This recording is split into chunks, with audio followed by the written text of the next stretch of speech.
J'aimerais vous partager ce matin un message, une pensée qui m'est venue la semaine dernière. Je sens vraiment le Seigneur qui la presse sur mon cœur. On va commencer avec un petit verset dans Ésaïe 59, verset 1. Non, la main de l'Éternel n'est pas trop courte pour sauver, ni son oreille trop dure pour entendre. Amen, qui croit à cela? Pour qui ce verset est une source de réconfort, ça fait du bien. Moi je le trouve extraordinaire. Non, la main de l'Éternel n'est pas trop courte et son oreille n'est pas trop dure pour nous entendre. Et j'aimerais ce matin vous rappeler que Dieu est tout puissant dans votre vie, aujourd'hui, tous les jours. Pas juste le dimanche matin à 11h06. Dieu est tout puissant tous les jours et pour moi il est essentiel et important de se le rappeler, d'en être conscient et de le mettre en pratique dans notre vie. C'est plus que juste le dire, c'est le vivre. Parce qu'avec Dieu, si on ne fait que le dire, c'est comme avec son épouse. À un moment donné, les paroles, ça suffit plus. La foi et l'amour, ce ne sont pas que des mots. Il y a des personnes qui sont mariées ici. Messieurs, je vois des larmes dans vos yeux quand vous avez levé la main. Mais moi, je suis marié aussi depuis 6 ans. Avec ma petite femme Sylvia, j'ai un petit garçon, Adam aussi, qui a 3 ans. Et avec Sylvia, je le sais, si je ne fais que lui dire « je t'aime », mais que je lui accorde jamais de temps. Si je fais que lui dire « chérie, t'es le centre de mon univers », mais dès que j'ai quelque chose d'autre qui se propose à moi, je la mets de côté, vous êtes d'accord qu'elle va se poser des questions? Quand nous disons à Dieu « Seigneur, je crois que tu es capable de faire des grandes choses, je crois que tu m'amènes bien au-delà de ce que je vois, je crois en ta puissance, je crois au miracle, je crois aux guérisons, je crois à ce que je suis une lumière » et qu'on ne fait que le dire le dimanche matin, il y a un problème parce que c'est pas ce que Dieu nous demande. Jacques 2, verset 14, « Mes frères, que sert-il à quelqu'un de dire qu'il a la foi s'il n'a pas les œuvres ? La foi peut-elle sauver si un frère ou une sœur sont nus et manquent de nourriture de chaque jour et que l'un d'entre vous leur dise « Allez en paix, chauffez-vous et rassasiez-vous » et que vous ne leur donniez pas ce qui est nécessaire au corps, à quoi cela sert-il? Il en est ainsi de la foi, si elle n'a pas les œuvres, elle est morte en elle-même. Je redis, le mot est fort, elle est morte en elle-même. Mais quelqu'un dira, toi tu as la foi et moi j'ai les œuvres. Montre-moi ta foi sans les œuvres et moi je te montrerai la foi par mes œuvres. Tu crois qu'il y a un seul Dieu, tu fais bien. Les démons y croient aussi et ils tremblent. Veux-tu savoir, ô homme vain, que la foi sans les œuvres est inutile? Abraham, notre père, ne fut-il pas justifié par les œuvres lorsqu'il offrit son fils Isaac sur l'autel? Tu vois que la foi agissait avec ses œuvres et que par les œuvres, la foi fut rendue parfaite. Bien-aimés, ce matin, j'aimerais nous rappeler que la foi est la marche du chrétien. Si un disciple ne marche pas par la foi, il ne marche pas en tant que disciple. Et la foi se concrétise par des œuvres. La foi se traduit au-delà des mots, au-delà des chants, au-delà de prières. La foi se traduit par des œuvres. Elle s'incarne dans notre vie de tous les jours. J'ai une bonne nouvelle pour vous ce matin. Vous êtes plus que des paroissiens de l'église d'Audincourt. Vous êtes plus que, j'ai l'habitude de le dire, alors j'espère que je ne vais pas trop vous choquer, mais il y a un club dans l'église, c'est le club des chauffeurs de chaises. C'est pas l'église, mais il est dans l'église. Ce sont ceux qui pensent que rester sur une chaise et bien la chauffer tous les dimanches de manière assidue est suffisant. Bien aimé, ce n'est pas ça être disciple. Être disciple, c'est être disciple sur votre lieu de travail. Être disciple, c'est être disciple dans votre famille. Être disciple, c'est être disciple auprès de votre voisinage. Être disciple, c'est être disciple auprès de vos enfants, auprès de vos petits-enfants, lorsque vous faites des courses, lorsque vous êtes en vacances, lorsque vous êtes seul, lorsque vous êtes avec votre époux ou votre épouse. Être disciple, c'est quotidiennement. Ce n'est pas être paroissien. Et je crains que de plus en plus, on se contente en fait. On se satisfait de venir un dimanche en pensant être de bons chrétiens.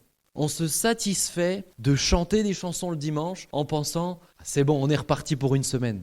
Bien aimé, le dimanche matin, c'est la cerise sur le gâteau. C'est pas le gâteau. Si tu ne manges qu'une cerise, tu ne seras pas nourri.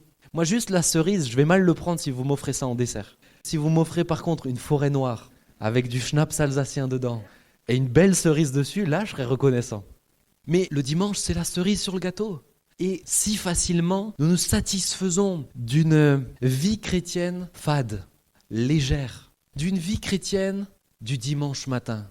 D'une vie chrétienne où juste on est là, quand on est ensemble, on est disciples, mais quand on sort, qui sait à l'extérieur que vous êtes disciples? Qui le sait lorsque nous sortons que nous sommes disciples? Si personne ne le sait, il y a un problème. Puisque la Bible nous dit que normalement, lorsque nous marchons en disciples de Christ, les gens le voient.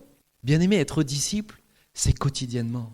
Ne pensez pas que juste être ici dans l'église d'Audincourt est suffisant pour être en communion avec Dieu. Je vais vous donner un exemple. Vous connaissez l'histoire de Nicodème ?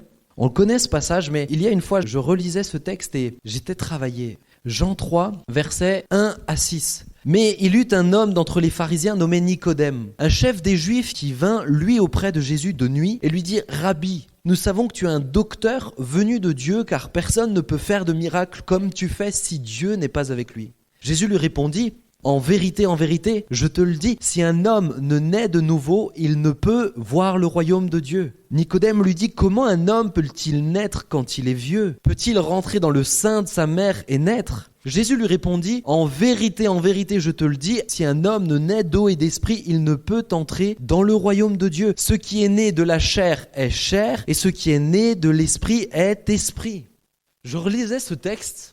Et en général, on a l'habitude de dire « Alléluia, Seigneur, nous sommes nés de l'Esprit ». Mais là, le Seigneur m'avait arrêté la fois où je relisais ce texte et il m'a fait méditer d'une manière un peu différente. Il m'a rappelé que Nicodème était un homme sincère qui aimait Dieu.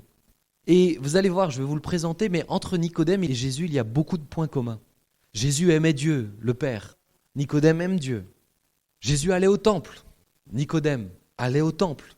Jésus avait des gens qui le suivaient et qui l'écoutaient et qui écoutaient ses enseignements. Nicodème, qui était un chef religieux, avait des gens qui le suivaient, qui écoutaient et qui recevaient ses enseignements. Beaucoup de points communs, non? Jésus priait dans le temple. Nicodème priait dans le temple. Jésus louait Dieu. Nicodème louait Dieu. Jésus connaissait la parole de Dieu et Nicodème connaissait la parole de Dieu. Ils la méditaient tous les deux. Comment ça se fait qu'il est tellement différent de Jésus? Ils ne sont pas si différents que ça, là, dans les faits. Vous êtes d'accord avec moi? Je viens de vous décrire beaucoup de choses. Vous pourrez continuer, hein. Jésus faisait des offrandes, Nicodème faisait des offrandes, il servait, il était au service de la communauté, Nicodème également. Il y a tellement de points communs.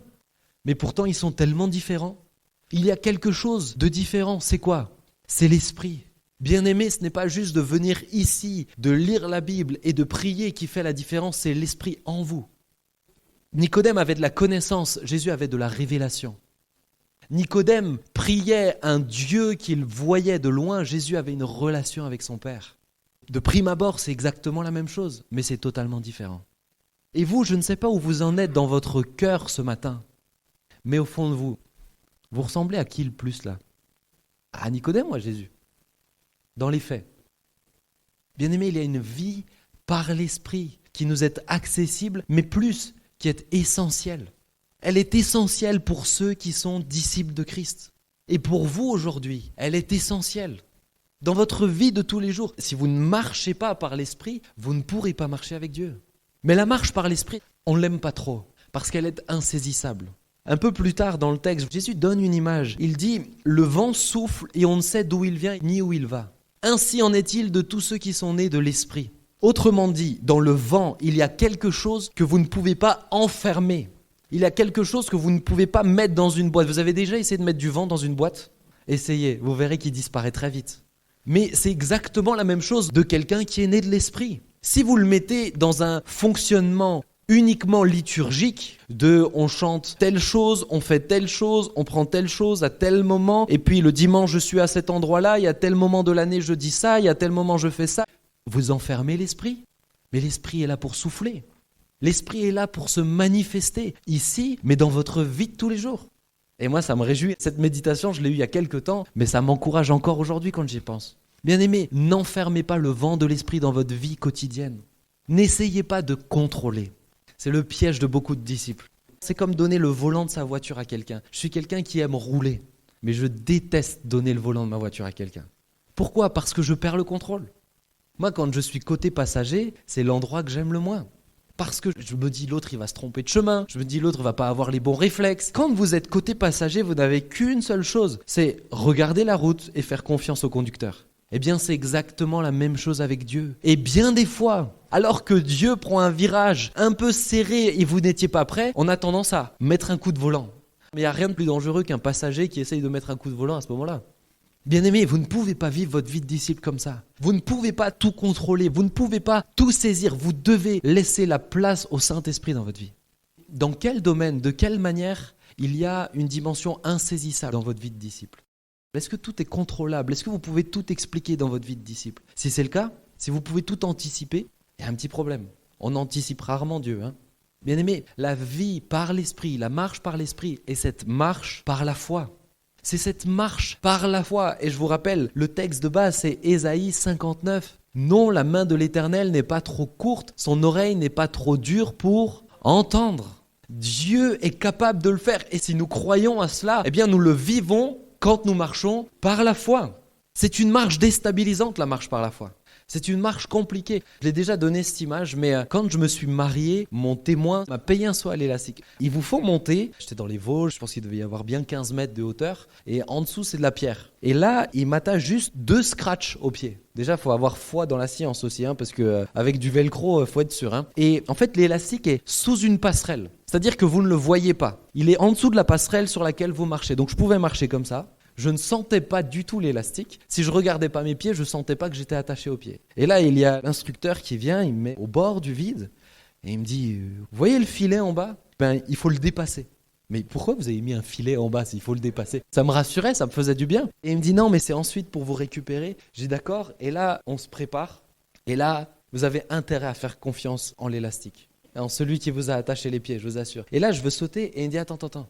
Faut que tu sautes la tête la première si tu veux pas que ça te fasse mal. » Et là, les amis, je vous assure que c'est plus la même chose. Vous avez intérêt à avoir confiance parce que vous n'avez pas vérifié l'élastique, parce que vous n'avez pas vérifié le velcro, parce que j'ai pas dit « Attends, je suis pas sûr que tu es assez serré, je vais le détacher, je vais le faire moi. » Non, j'ai fait confiance à celui qui sait mieux que moi.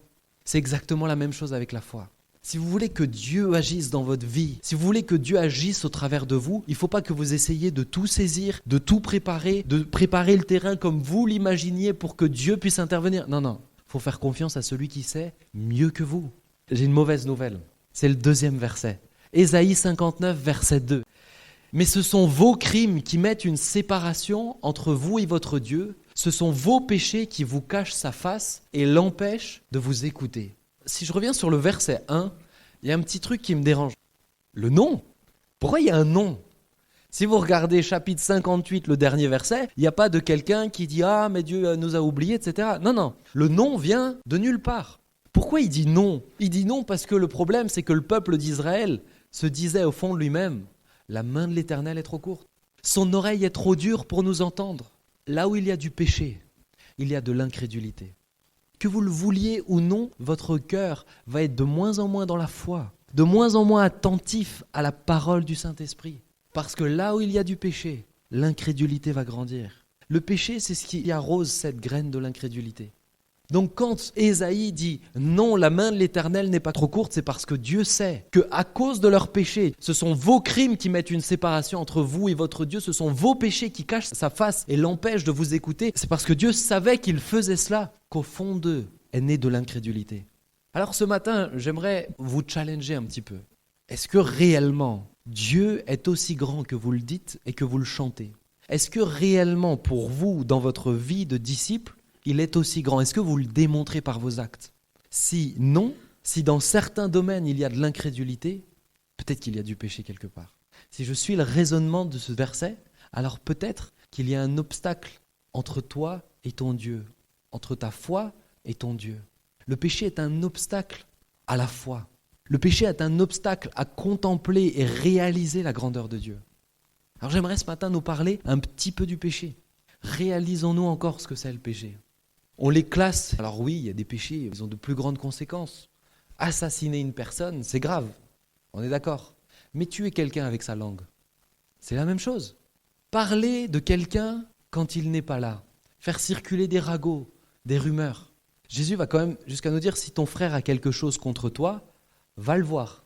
Il n'a pas dit si toi tu as quelque chose contre ton frère, va le voir. C'est-à-dire qu'il a tellement le souci de relations saines, c'est que si moi je pense que Nico a quelque chose contre moi, c'est moi qui suis censé aller le voir parce que Dieu a le souci que les relations soient le plus saines possible. C'est pas que je commence à aller dire à tout le monde « mais d'ailleurs je crois que Nico, la dernière fois il m'a mal regardé, à mon avis, c'est la dernière fois il a fait ceci et cela. » Et vous voyez, est-ce que ça ce n'est pas finalement péché devant Dieu? Et il y a beaucoup de péchés dans la Bible. On parle du péché de l'avarice, on parle de la gourmandise, des excès de table. Tout ce qui se passe dans notre tête, dans nos pensées, et que Dieu qualifie de péché. Si tu convoites la femme de quelqu'un d'autre, tu as déjà commis l'adultère avec elle. C'est dans les pensées, personne ne le voit. Mais j'aimerais que nous soyons attentifs et que nous redécouvrions tout à nouveau que le péché est pervers et nous amène de plus en plus profondément. Et il y a toute une dimension du péché auquel nous ne sommes même plus sensibles. Nous n'arrivons même plus à entendre que c'est un péché, parce que c'est normal. C'est normal de laisser ces scènes un peu malsaines dans les films. Bon, c'est bon, ça va passer. Bien aimé, Jésus est là avec nous. C'est normal d'exagérer de temps en temps sur mes horaires de travail. Bon, je me récupère un petit peu quelque chose. Moi, je connais des gens qui prennent le pass sanitaire d'autres personnes qui sont vaccinées parce qu'eux ne veulent pas se faire vacciner. C'est un péché. Oui, mais c'est pas si grave, c'est bon. Est-ce que vraiment tu es encore sensible à ce qu'est un péché ou non? Parce que si tu n'es pas attentif à ça, tu ne pourras pas t'en éloigner. Et si tu ne t'en éloignes pas, ta foi diminuera. Et autrement dit, ta vie de disciple sera fade. Vous savez, moi, les personnes que j'admire dans leur marche par la foi, ce sont des gens qui, au niveau du péché, franchement, ils sont intolérants, intransigeants. Moi, je pense par exemple à mon grand-père, Papa Jean, de 94 ans aujourd'hui encore, et qui, encore aujourd'hui, annonce l'évangile et, bien aimé, voit des guérisons, des dizaines de guérisons. Il y a des jours, il a 20 à 30 coups de fil par jour à la maison, à 94 ans. Vous êtes chez lui à la maison, il ne faut pas être gêné, parce que lui, ça sonne, il décroche, ça dure 15 secondes, mais il a prié avec la personne et les gens sont guéris. Les gens rencontrent le Seigneur, mais c'est quelqu'un qui, face au compromis, a toujours été intransigeant. Et il a eu l'opportunité de se compromettre. Il a eu l'opportunité d'être un peu plus léger. Mais moi, j'ai compris cette vérité. Plus nous sommes proches de Dieu, plus nous sommes intransigeants face au péché, face à notre vie de sanctification, et plus notre foi est grande. Plus nous contemplons vraiment ce grand Dieu de qui la main n'est pas trop courte. Et plus alors, parce que la foi est grande, Dieu agit et intervient. J'aimerais vous donner une image, parce que le problème ensuite, c'est si je m'arrête sur ça, vous allez tous sortir en disant « Ok, il faut que je m'éloigne du péché, il faut que je résiste au péché. » Je ne dis pas qu'il ne faut pas résister à la tentation, etc. Mais là aussi, il y a quelque chose qu'on a mal compris. J'aimerais vous donner une image. J'ai besoin de quelqu'un qui va jouer le rôle de Dieu. Je n'ai pas trouvé plus grand dans la salle. Eric, tu vas jouer le rôle de Dieu. Parce que tu es plus grand que moi et que si tu m'en retournes une, je sais que le Seigneur, il peut faire mal aussi. Maintenant, je vais avoir quelqu'un qui va jouer le rôle du péché. Nico, tu peux venir, s'il te plaît. Le problème, c'est que, vous avez Dieu, vous avez le péché. Et souvent, en tant que disciple, on a l'impression qu'on est dans cette dualité entre Dieu et le péché. Et il faut que je me rapproche de Dieu, mais j'ai le péché qui est près de moi. Il y a une vérité que nous ne comprenons pas. C'est que Dieu et le péché sont à l'extrême opposé. Ils ne marchent pas côte à côte. Entre Dieu et le péché, il y a de la distance. Plus vous êtes proche du péché, plus vous êtes loin de Dieu. Plus vous êtes proche de Dieu, plus vous êtes loin du péché. Mis en image comme ça, c'est facile à comprendre. Dans notre tête, c'est souvent compliqué. Maintenant, je vais vous expliquer ce que c'est la sanctification. Pour nous, la sanctification, c'est je refuse le péché, je le réprime, je m'éloigne comme ça. Le problème, c'est que ce n'est pas comme ça que ça marche. Vous n'allez pas à Sochaux sur l'autoroute en marche arrière. Vous allez en marche avant. Pourquoi Christ est venu sur terre? On a célébré la scène tout à l'heure. Quel est le but? C'est d'être en communion avec Dieu. C'est d'être en communion avec Dieu. Et pour être en communion avec Dieu, il fallait nous libérer du péché. C'est ça le but de l'œuvre de la croix. Le but de l'œuvre de la croix, ce n'est pas juste de briser tout lien avec le péché et que vous restiez ici tranquillement. Non, le but c'est que vous ayez ce lien, cette chaîne qui soit coupée afin que vous puissiez vous approcher de Dieu. C'est ça le but de l'œuvre de la croix. Et je crains que trop souvent, nous essayons de nous rapprocher de Dieu en nous disant pour me rapprocher de Dieu, il faut que je m'éloigne du péché. Mais encore une fois, on ne va pas à Sochaux en marche arrière. On y va en marche avant. Donc ce que j'essaye de vous expliquer ce matin, c'est que la sanctification, c'est se rapprocher de Dieu. C'est contempler Dieu, c'est aimer Dieu, c'est le célébrer, c'est le louer, c'est le découvrir dans toute sa grandeur, dans sa parole. C'est comprendre qui il est. C'est pas juste comprendre ce que le péché fait de mal, mais plus tu te rapproches de Dieu et plus tu le contempleras et plus tu seras loin du péché. C'est ça la clé pour vous ce matin, c'est ça la clé pour nous. Arrêtez d'essayer constamment de vous battre avec le péché. La chaîne, elle a été coupée. Vous pouvez vous rapprocher de Dieu. Je vais vous donner un petit témoignage. Un jour, j'étais dans ma vie personnelle avec Dieu et cette vérité que je vous ai expliquée là, je vous explique comment Dieu me l'a fait comprendre. J'avais un problème dans ma vie et je priais pour ça régulièrement et malheureusement, vous savez, dans la vie chrétienne, il y a les hauts, il y a les bas. Il y a les hauts, il y a les bas. Le but de la maturité du chrétien, c'est que les hauts et les bas deviennent de moins en moins intenses. D'accord? Mais ça nous arrive de pécher. Et quand je péchais, je venais vers Dieu. Je disais, « Oh Seigneur, je te demande pardon. » Bien sûr qu'il faut demander pardon pour nos péchés. Jésus a payé le prix. Il a effacé toutes nos fautes, même celles qu'on n'a pas encore commises, Dieu nous dit. Mais on lui demande pardon. Je te demande pardon. Aide-moi, change-moi, corrige-moi, je t'aime mais j'arrive pas à me rapprocher de toi, etc. Aide-moi, fais tomber cette chaîne. Et comme ça pendant longtemps. Et un matin, je priais comme ça. Et là, Dieu qui m'arrête dans mon cœur et qui me dit, est-ce que tu trouves ça juste que tu ne parles que de ton péché? Est-ce que tu trouves ça juste vis-à-vis de moi, qui ai payé le prix pour être en communion avec toi, que tu passes ton temps à simplement me parler de ton péché? Tu ne me parles de rien d'autre que ça. Tu ne m'adores plus. Mais oui, je ne me sentais pas digne. Tu ne me glorifies plus. Mais oui, Seigneur, je suis tellement loin de toi. Est-ce que tu trouves ça vraiment juste pour moi? Et là, il m'a mis une grande claque. Et il m'a demandé de faire quelque chose. Il m'a dit, à partir d'aujourd'hui, tu ne me parles plus de ça. Et tu m'adores. Et tu me loues. Quelle que soit ta situation, tu m'adores et tu me loues. Tu m'adores et tu me loues. Tu me contemples. Tu me découvres. Tu me laisses agir. Mais tu arrêtes de mettre le focus sur ce péché. Et je me suis rendu compte que dans ma bêtise, le diable a réussi à m'avoir doublement. Non seulement en me faisant tomber dans le péché, mais en plus, à cause du péché, il m'a décentré de l'essentiel. Pensant que l'essentiel, c'est que cette montagne s'effondre. Mais j'ai oublié de dire, mais Seigneur, j'ai le privilège d'être avec toi. Oui, il y a la montagne, mais j'ai le privilège de pouvoir te parler tel que je suis. Bien-aimés, ça c'est seulement quand vous marchez par la foi que vous pouvez avoir cette dimension de communion avec Christ, peu importe votre situation. Alors vraiment vous marchez dans la sanctification, pas après pas. Tout n'est pas parfait Seigneur, mais je continue à t'aimer, je continue à te glorifier. Je me sens pas digne, mais je crois que tu m'as lavé. Je continue à t'aimer, je continue à te glorifier. Ne marchez pas timidement avec Dieu parce que vous tombez encore dans certaines choses. Christ vous a lavé de tout péché. Bien sûr que nous ne devons pas accepter le péché. Et c'est pourquoi nous devons nous rapprocher de Dieu pour être loin du péché. Mais c'est essentiel de comprendre ça. Bien-aimé, il est essentiel, indispensable de le comprendre. La sanctification, c'est se rapprocher de Dieu. Ce n'est pas s'éloigner du péché. Amen. Ce dernier point, c'est quelque chose qui vraiment a percuté mon cœur. Je pense que maintenant vous avez compris que ce à quoi nous devons aspirer, c'est une communion plus grande avec Dieu. En ce moment, je sens, nous devons en tant que disciples de Christ, et c'est cher à mon cœur, aspirer à cette dimension de communion. Communion, c'est comme une union. C'est pas juste, je lis un chapitre par jour et j'ai fait mon devoir spirituel de la journée. C'est pas ça. Peut-être tu liras moins parce que tu as moins de temps, mais tu vas chercher à être nourri par Dieu. Eh ben, c'est très bien. Peut-être que tu liras beaucoup plus. Eh bien, c'est très bien. C'est pas la quantité que tu vas faire, c'est ton cœur. C'est qu'est-ce que tu vas chercher? Est-ce que tu vas chercher à mettre une petite coche sur ta liste spirituelle de la journée? Ou est-ce que tu vas dire, Seigneur, c'est extraordinaire, je peux te parler, je peux te connaître, je peux te comprendre, je peux lire la parole, tu me la révèles. Tout n'est pas simple, je ne comprends pas tout, mais je peux le faire parce que tu as cassé cette chaîne. C'est pas la même chose. Imaginez qu'avec mon épouse Sylvia, j'ai une petite liste, lui dire que je l'aime une fois, coché, lui faire un câlin à 17h37 quand elle rentre du travail, coché, elle le prendrait mal. C'est pas une relation ça, c'est un job. C'est parce que Dieu veut pour vous. Dieu veut une union, une communion, veut un échange. Il veut vous parler et il veut que vous lui parliez. Là aussi, je fais une petite parenthèse. Est-ce que vous prenez le temps de l'écouter aussi? Parce que des fois, on passe notre temps à lui raconter plein de choses, mais Dieu n'est pas le Père Noël. On ne vient pas juste avec une liste. J'aimerais nous rendre attentifs à ça, bien-aimés. Nous avons la possibilité d'être en communion. Quel mauvais père je serais si je me dis juste, il faut que je passe du temps avec Adam. Si je passe du temps avec lui, si je joue au tigre, aux dinosaures. Si je suis avec lui, c'est pas parce que je me sens obligé, c'est parce que j'ai envie d'échanger. Alors des fois, il va me dire des trucs, ça n'a aucun sens. Dieu n'attend pas que tu sois performant dans tes prières. Dieu n'attend pas que tu sois impressionnant dans ta capacité à citer les versets avec beaucoup d'emphase et de vocalise. C'est pas ça que Dieu cherche. Des fois, mon petit garçon, je comprends rien à ce qu'il me dit, mais je suis juste heureux d'être avec lui. C'est ce que Dieu a envie avec vous. Que vous ayez 2 ans et demi, que vous en ayez 15, 16, 17, 89 ans.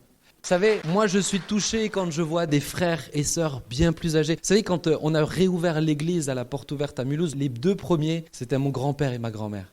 94 ans, 89 ans, masque ou pas masque, eux ils sont là, ils disent mais quelle joie de célébrer le Seigneur tous ensemble. Les plus jeunes, et là je parle aux quarantenaires, cinquantenaires aussi, et aux plus jeunes encore, prenez exemple. Mais bien aimé, cette communion, c'est quelque chose d'extraordinaire. Et je vous l'ai dit, plus nous sommes proches de Dieu, plus nous réalisons que Dieu est grand. Je vais vous montrer ça. Je vous ai donné l'image du péché très éloigné. Mais regardez, là je vois que la main de l'Éternel n'est pas trop courte. La main de l'Éternel n'est pas trop courte là. Je vois à quel point, Eric, tu es grand, impressionnant, et Dieu encore plus grand, impressionnant. Et plus vous êtes proche, plus vous le verrez. Plus vous êtes proche du péché. Et plus Eric, il ne me paraît pas si grand que ça. Plus Eric me paraît pas si massif que ça. Eric, pour moi, tu as baissé en taille. Il paraît tout petit. Pourquoi ? Parce que c'est une question de perspective. Et pourquoi je vous dis que votre degré de foi est lié à votre niveau de sanctification, ou votre niveau de sanctification est lié à votre degré de foi ? Parce que tout simplement, plus vous êtes proche du péché, et plus Dieu ne vous paraîtra pas si grand que ça. Plus vous êtes proche de Dieu, et plus vous direz, mais il est mastoc, il est incroyable, il est géant. Seigneur, mais en te voyant comme ça, c'est logique que tu es capable de me sortir de cette situation. En te voyant comme ça, c'est évident que tu vas toucher ma famille. Tu es tellement puissant, tu es tellement grand. Bien aimé, il y a une question de perspective. Et beaucoup de croyants, ils ne sont pas à côté du péché, mais ils sont là. Et ils se satisfont d'un petit Dieu sur leur épaule.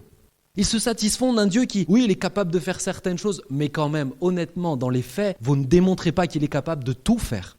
Vous ne démontrez pas qu'il est capable de vraiment écouter. De vraiment tout comprendre, de vraiment tout saisir. Non mais Seigneur, ça va être trop difficile. Bien aimé, ça c'est parce que votre perspective est mauvaise. C'est parce que vous le voyez, mais vous ne le voyez pas comme lui aimerait que vous le voyiez. Lui aimerait que vous soyez collé à lui et que vous contempliez sa grandeur. Mais vous tolérez une partie du charnel, une partie du... Il y a un petit peu d'agréable dedans. Donc comme ça, un entre-deux qui n'est pas trop mal. Mais vous perdez en qualité avec Dieu. Vous perdez en foi. Mais j'aimerais que vous reteniez vraiment cette image.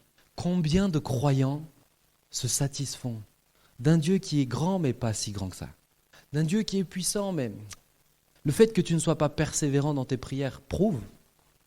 La prière fervente du juste a une grande efficacité. Hier soir, j'ai fait témoigner une jeune, sa maman a pris 26 ans pour que son mari vienne au Seigneur. Il est venu cette année. 26 ans. Tu pries 2 ans. C'est peut-être que tu penses que Dieu n'est pas si grand que ça. C'est vraiment mon souci pour nous ce matin. J'aimerais que vous compreniez que le niveau de foi est lié au degré de sanctification. Je conclue avec ça. On ne peut plus se permettre d'être des disciples à moitié chauds. On ne peut plus se permettre d'être des disciples qui ne réalisons pas à quel point Dieu est grand. On ne peut plus se permettre d'être des disciples qui sont à demi-mesure dans notre vie avec le Seigneur et avec le péché. On ne peut plus se le permettre. Il y a des caps qui sont passés et qui, aujourd'hui, nous amènent dans des temps bien plus difficiles que ce que nous réalisons. On ne peut plus se permettre d'être tranquille. On ne peut plus se permettre d'être à demi-mesure. Que vous ayez 89 ans ou que vous en ayez 15, on ne peut plus se permettre. Parce que là, je vous parle juste de pression. Mais toutes les âmes qui sont ici, toutes celles qui partent chaque année dans l'éternité. Et tout à l'heure, pendant la louange, j'avais cette pensée pour un couple qui est là. Vous êtes ensemble, vous êtes venus ce matin, vous louez le Seigneur, vous aimez le Seigneur, mais vous avez des difficultés avec un de vos voisins. Et vous ne glorifiez pas Dieu, parce que vous ne cherchez pas à montrer l'amour de Christ. Vous êtes en train de cacher la lumière sous le boisseau. Et si Dieu vous parle ce matin, c'est parce qu'il ne veut pas que vous restiez dans cette situation. Parce que vous êtes en train de tolérer quelque chose. Vous êtes en train de tolérer quelque chose que Dieu ne tolère pas. Bien-aimés, brillez. De tout cœur, brillez dans cette région. Vous le savez mieux que moi, il y a tellement de travail dans cette région. Il y a tellement de défis. Les querelles de clochers, il n'y a plus le temps pour ça. Il n'y a pas le temps pour ça. Le disciple doit être chaud brûlant. Le disciple doit être incandescent. Mais pour ça, il faut qu'il soit proche de Dieu. Il faut qu'il aime la communion avec Dieu. Il ne faut pas qu'on ait à vous supplier de dire « il faut prendre du temps avec Dieu ». Si on doit te supplier, c'est que tu n'as pas compris le privilège que tu as. On doit le chérir, on doit l'aimer, on doit le contempler. C'est ça pour nous ce matin. Parce que oui, la main de l'Éternel n'est pas trop courte. Oui, son oreille n'est pas trop dure pour entendre. Dieu n'a pas de sonotone, c'est juste ton péché que tu mets entre toi et lui, qui l'empêche lui d'intervenir. Je termine juste avec ça. On a l'habitude de dire, Dieu va le faire, mais toute chose en son temps, etc. Je suis le premier à prêcher ça. Mais le verset qu'on vient de lire dit qu'il existe réellement des obstacles qui empêchent Dieu d'intervenir dans nos vies. Et vous aurez beau prier 26 ans, si vous tolérez les obstacles, le péché, vous empêchez vous-même Dieu de répondre à votre prière. Mon souci ce matin, c'est qu'on se rapproche de Christ pour que notre foi grandisse. Que le disciple ait une foi qui grandisse et qui s'affermisse. Amen. On va prier ensemble si vous le voulez bien.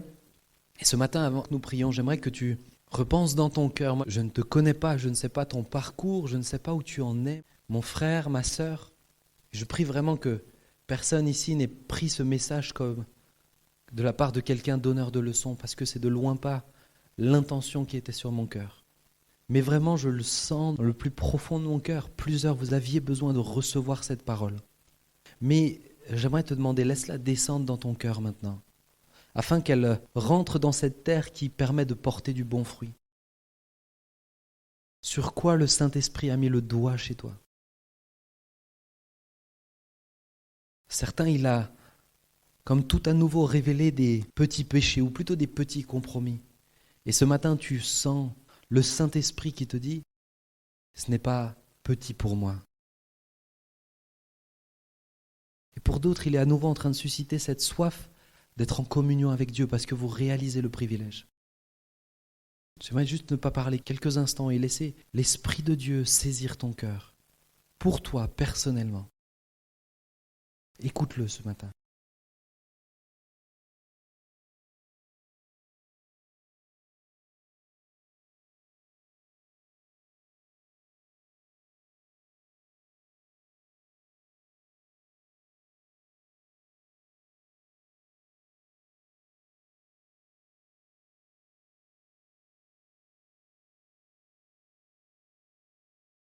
Le Seigneur veut parler à plusieurs, vous êtes dans le non-pardon. Vous ne l'acceptez pas. Vous dites non, non, c'est bon, il n'y a rien. Mais Dieu voit dans votre cœur que vous n'avez pas pardonné. Et là, le Seigneur veut vraiment mettre l'emphase aujourd'hui. Aujourd'hui, si tu entends sa voix, ne résiste pas. Ne résiste pas. Accepte de faire tomber cet orgueil qui t'empêche de pardonner.